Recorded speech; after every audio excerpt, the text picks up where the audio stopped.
DNA Video Productions is a full-service video producer with a fleet of drones, 4K, and HD cameras, as well as a crew of video operators. We handle commercial and residential real estate videos, as well as events for promotional purposes.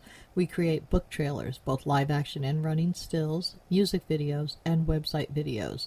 We also film series shorts for online distribution and are currently involved in filming a political parody. We specialize in low-cost movie making. Call DNA Video Productions at 941-748-6865 or visit our website at www.dnavideoproductions.com. That's www.dnavideoproductions.com. Thank you. Our sponsor this month is Published, an affiliate of Village Voices. Published offers all author services from writing tips, critiques, manuscript evaluations, and editing, as well as tips to help you become published. If you prefer to self-publish, purchase the step-by-step book on publishing through Amazon, or purchase services a la carte, from formatting to creating custom covers, or even tips to gather endorsements. The staff is headed by 2 professional writers. After your books are published, either trade paper, electronically, or both, purchase marketing tips, web services, book trailers, or turn your book into an audiobook. Publish provides all your writing, publishing, and marketing needs. So give them a call at 941-748-6865. Contact them online at dgould497@aol.com or go to the website at www.publishedavillagevoices.webs.com.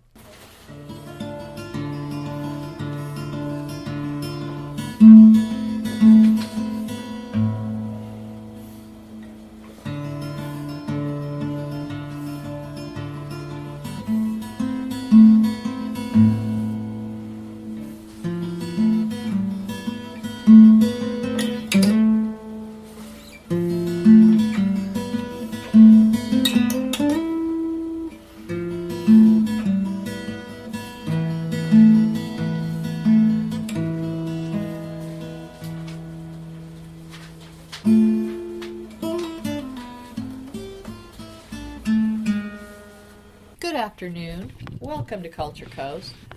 The intro you just heard was by Al Musitano, and today we are speaking with actress Kimberly Kukich. Kimberly Kukich, and she is currently working on a film production, Redneck White House 2016, but she has been in acting for quite some time, so we're going to investigate her path to her passion. Hi, Kim. Hello, Donna. Thank you for having me. Welcome to Culture Coast. So tell us a little bit about before we get to your current production, where did you start in film? When did you first know that you liked filmmaking and the whole industry? That would have to be back in high school. I was kind of like that little girl that would always put on productions when they were little for their parents and their family. And then in high school, I actually started drama and theater back in the suburbs of Chicago to get out of some of the other classes. Right, that's a cheap reason to get out, but at the same time, Chicago is a very big town for productions. I mean, they're pretty much world famous. If you've got a top 5 in this country, Chicago's one of them. Yeah, but back then when I did it, we're not going to give your age away. Thank you. Well, anyway, back when I did it, it wasn't so much as production in Chicago. It was mainly the news, the big newscast stations, but not a lot of production. I did theater. Saturday night? They had Second City. Okay, I remember there was some huge comedy. Yeah, right outside Chicago in the northern suburbs. They had Second City, which is where a lot of comedians came from to supply Saturday Night Live. And so when I was about 14, freshman in high school, I took drama class to get out of some of the other harder classes as an elective. What I didn't know was, 1, I'd fall in love with it, and 2, my theater teacher took me under her wing because she said she saw natural, God-given talent. So I stuck with drama and theater all the way through high school. Very cool. So when you graduated, what then? Were you in any productions while you were in high school other than the high school ones? Actually, yes. I was in high school productions along with, we did some, I believe, at one of the theaters, and the theater right now escapes me, and I don't want to say the wrong one. Okay. But we did, and I remember Yankee Doodle Dandy was what we did. So live performance. Live performance, yes. It was a lot of fun. And you have to remember your lines then. You don't get away with what you get away with in film today, where you can have a close idea of what you have to say, but you don't have to be exact because they can keep doing takes. Oh, absolutely. You don't have a second take in a live production. No, you don't. No, you don't. And that was one of the hardest things, but I had a good memory, and my drama teacher saw that. All right, so what did you do after high school? Well, after high school, my drama teacher wanted me to go on to Second City and had set up an interview, but my parents weren't really keen of Kim going to Hollywood or Kim going out there. You know, I don't think... They didn't see entertainer as a viable option. Yeah, a good career. Right. So I said, okay. Well, even though it was my passion, I had another passion at the time because my dad loved flying. And he would take me, since the time I can remember, to Oshkosh, Wisconsin, which is the biggest air show in the U.S. So we would go to do that every summer in July. And that was my other passion. So along the way, after high school, it took me a while, but eventually I found aviation. And that was the next big thing. Flying was my other passion that I absolutely loved. All right, now how did you get into that? Did you go to college to learn flying or flight school, or how do you become a pilot? Well, there's actually several different ways. You can go to the university, you can go to your local airport. They usually have a chapter of Young Eagles or something along those lines where they can get you involved. For me, actually, my path was a little different. I became a flight attendant first and fell in love with, I knew after like 2 months, I want to learn to fly. I got to learn to fly. I got to be up there. I got to know. Kind of like being the back rider on a motorcycle. You know you want to ride, you want to be the driver of the motorcycle. Yes, exactly. It wasn't for any other reason than this is just cool. Most of them are guys that do it. I want to be a female that does it, in the that industry. Uh-huh. So I started flight lessons about 2 or 3 months after I became a flight attendant. Now, were you with a major airline? I actually was with a regional airline. We were a subsidiary of United Airlines, and we were United Express. Okay. And then after I'd been working there a while, United Express and United had a divorce. Oh. And we took our little planes out, but then we decided we were going to be a bigger, and we wanted to become one of the low-cost carriers. So we became Independence Air out of Washington Dulles. We had Airbus 319s, Airbus 320, and the small CRJ jets. So did you transport a lot of politicians? Actually, we had. When you said Washington Dulles, I would expect you to be transporting lots of them. The one that really stands out most of all on my plane, actually, was Tim Russer before he died. He was on my plane. Nice guy. Great guy. All right. Now, you're a pilot. You did become a pilot? Yes, I got in an internship program. And I was going to flight school, doing all my flight lessons for years, and then God threw me a curveball. I got sick. What happened? You say you got sick. Cancer? Well, it's a rare cancer genetic disease, and I had 117 colon polyps. So they had to take, colon cancer. Yeah. And there was no way around it. You were going. It's bad. You usually die of this rare genetic disease called familial adenoma polyposis, FAP. Did you have any other family members with this? Did they die? My aunt died at 55, but we didn't know that's what she died of. We knew she had colon cancer and spread to the liver and the pancreas. And you didn't know it was one that was genetic? Exactly. Until... You. Yeah. So now everybody else in your family is getting checked regularly. Everybody now has to have their colonoscopies every year. Okay. So now you're a pilot and you get sick. What happens then? Well, then God gives you the curveball. You better hit it out of the park somewhere else. So I realized, okay, this is probably not going to be good for my aviation career, and it wasn't. As a flight attendant, as a pilot, doesn't matter. I cannot be a crew member without a colon. I'm rolling without a colon. So that's where my life came full circle, and I thought, why not start acting again? So in my 40s, now I take up acting again. Okay. Well, I'm going through, the dealing the treatments. with, it was rough for about 2 to 3 years, really rough. And there are good days, bad days now, but you know what? I roll with them.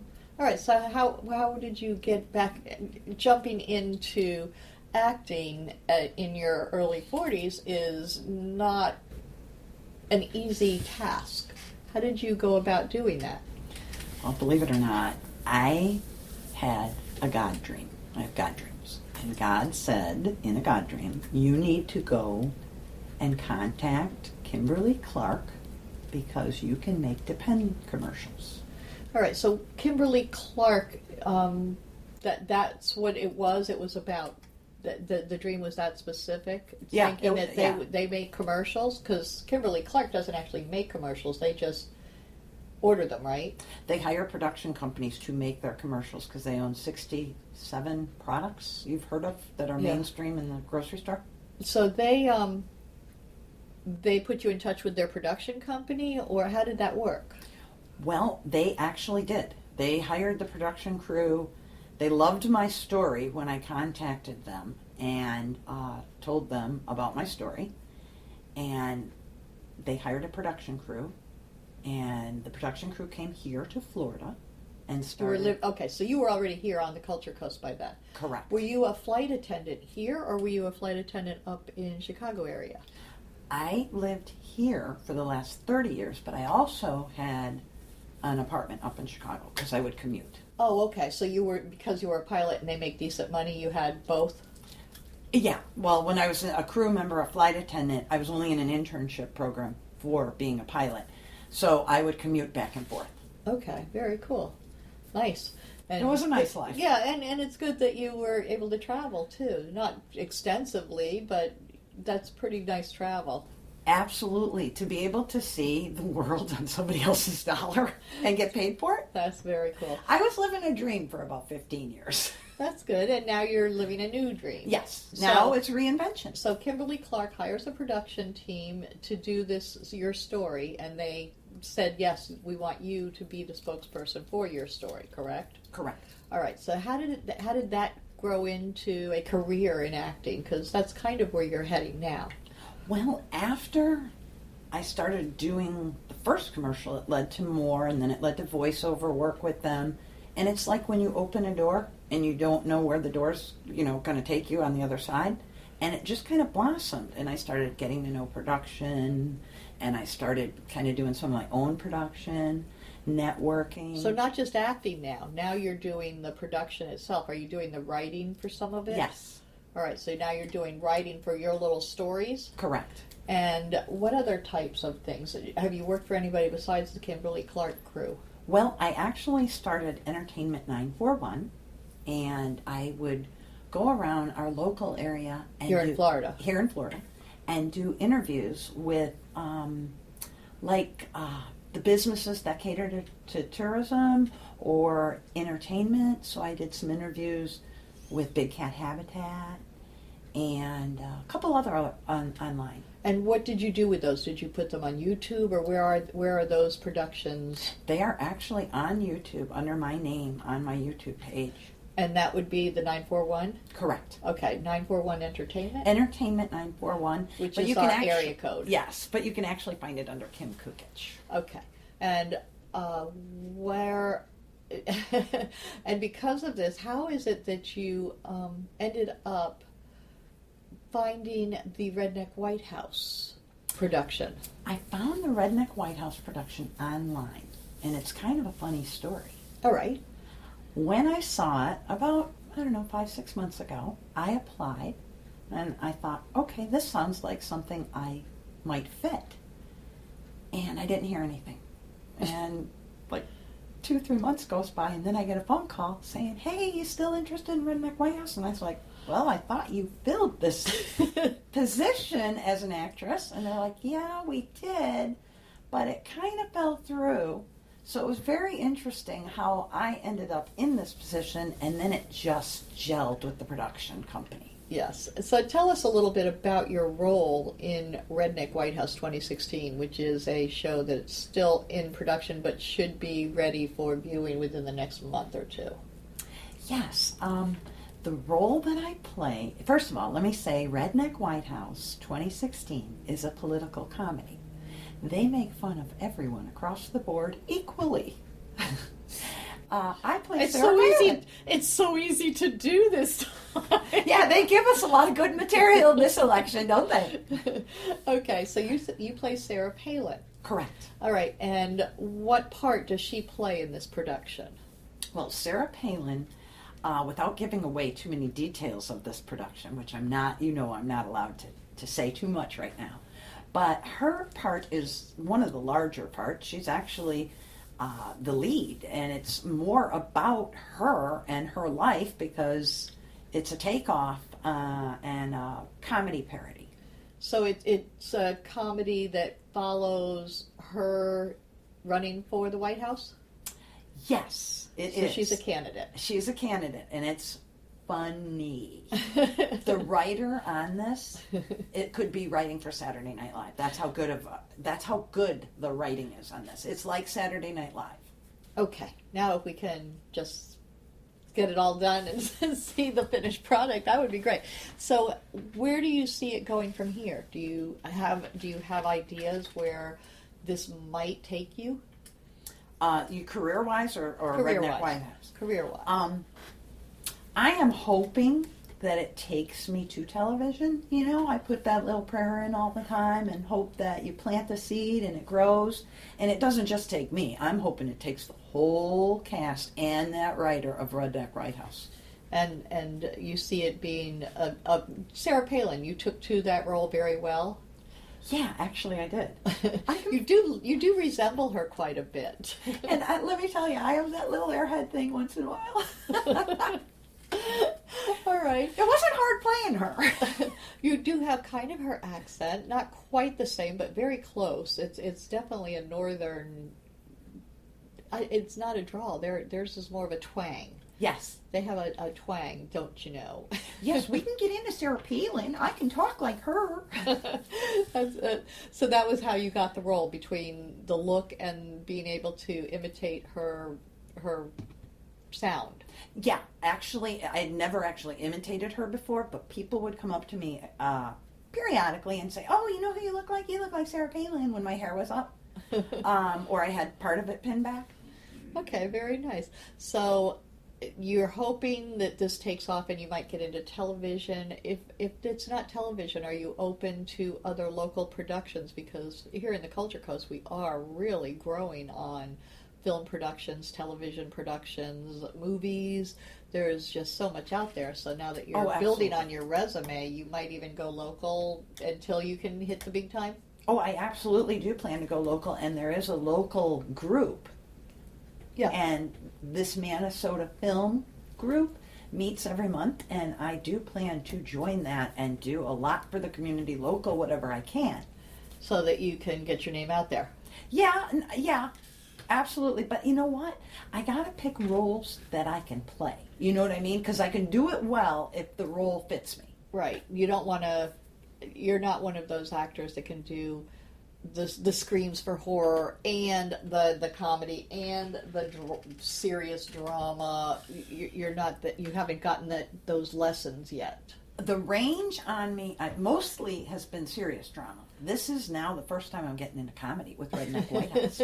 So it's always been drama. I've never done horror. I'm not a horror person. But I've always done drama. And now comedy is what I'm discovering. And I really like comedy more. It's fun. It's so much fun. So tell us a little bit about the production Redneck White House. You shot your first episode? The pilot episode is currently in editing. All right, and so tell us, how did that go? Because you were in front of the camera for this, but you're also on the production team. What do you bring to the production side of it? Well, what I try to bring to the production side of it is research. By nature, I love to research. So if we have to network with a network or with another production company, those kind of things, I definitely love to research that and help. I'm grateful to the writer of this because she has allowed me to give a little input here and there, and that doesn't happen in production usually. So I am grateful. What an easy person to work with. Well, I think that happens a lot when you're talking local productions, because locally they're not like the Hollywood writers. The Hollywood writers are already they've made it, and they don't think that anybody can do it better than them. Whereas Exactly. local writers are much more likely to take input because they're working towards that and they're learning as they go. So, and have you written anything for production? Actually, I have. All right, tell us a little bit about that. Well, it's kind of crazy. It goes along with I my know. rolling without a colon. I actually go around and do bathroom reports. And I report on conditions in bathrooms in public places. How cool is that? I know it sounds bizarre, but at the same time, how men don't get this. This is definitely going to be a woman's thing, but women have a real problem going into a bathroom that they don't want to even touch that seat or the walls or close the door. It's horrible in some of them. So having bathroom reports, that is really cool. You could put that on mobile apps so people don't go into that nasty bathroom at the Shell station or... Yeah, I have about 20 of them on my YouTube page under my name, and I give 1 to 5 gold rolls of toilet paper depending on the condition. I know I've been in some that are absolutely astonishingly Exactly. gorgeous in the most unusual places. I want to do the bathroom report on the White House. That's what I want to do. Do they have bathrooms in the White House that the public is allowed to use? Well, I don't know, but I know that, like, you get tours, you can tour the public places of the White House, so I would think you'd have to have a bathroom. Gosh, that would be very unusual, wouldn't Wouldn't it? it? I would never even thought about them having to have a public bathroom at the White House, since it is their home. You know, they live there, so do they allow one of them to be public? I think Or downstairs. do you have to go outside and use the porta potty? That might be too. I don't know, but I'd love to see those bathrooms in the White House. So have you done any on any of the portable bathrooms that come from like the beer companies and stuff? Have you seen those at festivals? Yes, I have, and I haven't done those yet. They just improved so much over the old-fashioned porta potty. Oh my God, my yes. God, they have running water. Absolutely. It's so great. I'm like, oh, why didn't they think of this sooner? That's technology at its best. I could actually use one of those, and I can't do those porta potties. I know. I have to go home. I know. They're horrible. But for somebody with a Condition, yeah. condition that germs matter. And that's not even the people who are just regularly germophobic. So that's interesting that you do that.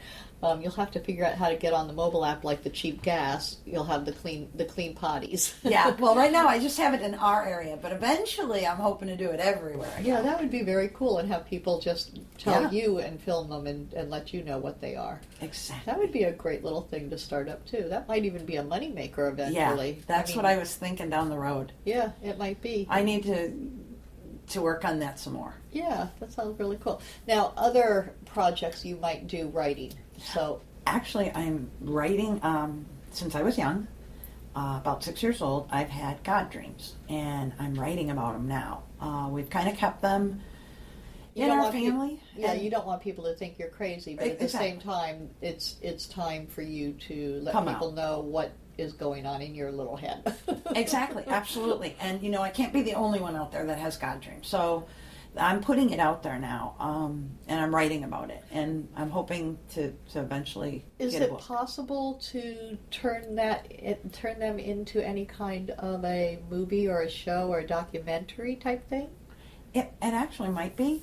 I've never looked at it that way, but it might be. And, I guess hopefully once I get it out, if somebody likes it and wants to work with that route, I'd be grateful. Now, what is you said you have a YouTube station, so for our listeners who want to see the work that you've already done, and I'm sure eventually you will have a link over to Redneck White House 2016 when you're done with when the show is up and running. Oh, absolutely. So if people want to see your work, both production-wise and actress-wise, where would they find it? They can see it on just my YouTube page, which is Kim, Kim, Kukich, Kukich. Kim Kukich. Now, is there a space between your first and last name? If you just put it into YouTube, it should just pop up. Okay, so Kim, and it's Kukich. I'm sorry, I know I'm mispronouncing it. Kukich.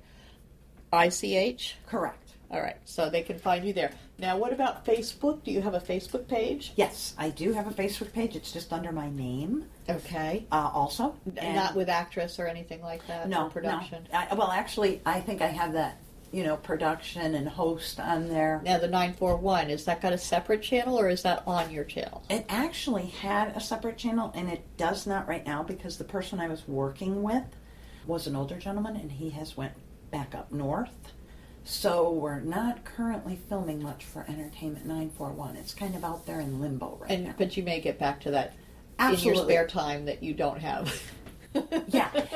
One day if I could pair up with another production company, I think that might be another little money-making gig eventually. Yeah. And what kind of stuff did 941 Entertainment do? You said you interviewed Big cat habitat. Tourism type stuff? Yes, tourism type things, whether it be tourism for the vacationer or the local. Some of our arts festivals I've done. Jungle Gardens. I haven't done them yet, but I have a list. Thunder by the Bay. Exactly. I have a list. And then, like I said, the gentleman I was working with, when he got sick, it kind of put everything on hold. All right. Well, it sounds like you've got a lot of stuff out there, and you're heading towards a dream that many people, I think, have had, that would love to be in entertainment, behind or in front of the camera. You do both, and there's some people who are like, oh no, I'd never want to be in front of the camera, but I love behind it, or vice versa. They love being in front, but not behind. They don't like the technical stuff. So having experience in both puts you ahead of the game and puts you right smack in the middle of the industry. So I wish you a lot of luck, and I thank you for being on Culture Coast. Thank you, Miss Donna, for having me on, and good luck to you. Thank you. Nightmares. Frightful visions during the night, causing terror and loss of sleep. Daymares. Frightful visions during the day, causing fear and paranoia. Gothmares. Gothic visions that can happen anytime, causing horror and disgust. But sometimes they offer answers. Read Gothmares if you dare.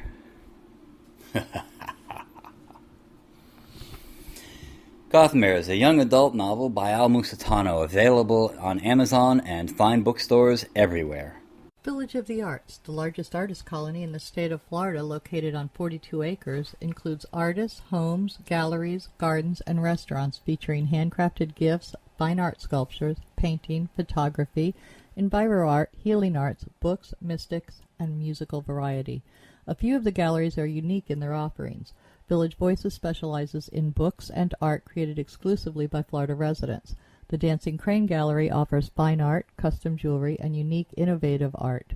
The Village Mystic offers all things metaphysical: meditation, massage, mediums, aromatherapy, psychics, shamans, Reiki healing, and the gem mine, where you can mine for your own personal treasure.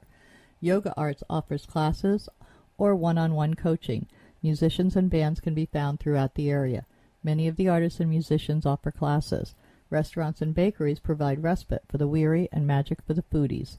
Visit during the first Friday Art Walk and stroll through the shops and galleries enjoying free appetizers, wine, music, and demonstrations. For hours and information, please visit the website at www.villageofthearts.com.